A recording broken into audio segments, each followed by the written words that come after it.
Today I'm going to teach you how to make this peanut rapadura with condensed milk that only requires 3 ingredients, is super easy to make, super fast and is delicious. So, for this recipe, I have here, guys, 500 grams of peanuts. They're not crushed. I like to make them without crushing them, but that depends a lot on taste. If you want to make them with a crushing method, just crush the peanuts first and then put them in the pan. So, we'll add 500 grams of peanuts here. I'm also going to use a 395 grams can of condensed milk. This one is semi-skimmed condensed milk. And my third and last ingredient that I'm going to use is 3/4 of my cup of granulated sugar. The cup I'm using is the 250 milliliters one. With these 3 ingredients in the pan, we just stir to mix everything really well.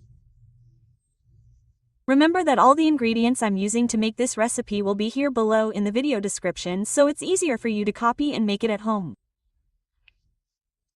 Once it's well mixed, I'm going to put it on the stove and start cooking it over medium heat, stirring constantly. This rapadura is really quick, okay guys? It doesn't take long. Look, as I stir it, you can see that it starts to get darker, because it starts to release the color from the peanut shells. This means that if you use darker peanuts, your rapadura will get even darker and it will look prettier too. So I keep stirring here, look. You can already see that it's almost starting to come away from the bottom of the pan, but it's not ready yet. I'm going to keep stirring it over medium heat, okay guys? So it doesn't burn, and I'll be back with you soon. I came back to show you the ready point. Look, it comes away from the pan. And when I do this movement here, where I throw the peanuts on top of the peanuts, you can see that they're already clumping together. Look guys. So, you can see that it's ready, look. I throw it here, it makes these little mountains. So, this one is ready. I can turn it off now. And here on my stove, it got ready in 13 minutes. I usually put my rapaduras on top of this glass jar here on the stove, so I'm going to grease it with oil. I do this, guys, before I start preparing my rapadura, because when it's ready, there's no time to grease the jar, okay? Otherwise it dries out, it dries very quickly in the pan. I come here with the spoon and I'm already shaping it like this with the spoon. You can shape it into whatever size you want, from smaller to larger rapaduras.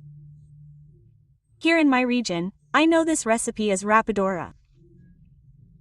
If you know it by another name, let me know here in the comments and also tell me what region you live in so I can find out what it's called there.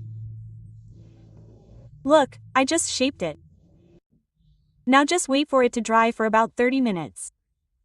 And since we greased it with oil, I come here and pull it. And it's super easy to unmold. I'm going to take another one out to show you. Check it out guys, here we have our rapadurinas. They're really dry to the touch, they don't stick, and they're delicious on the inside. It's impossible to eat just one. Whenever I make this recipe and it yields a lot, it's gone in a few minutes at home.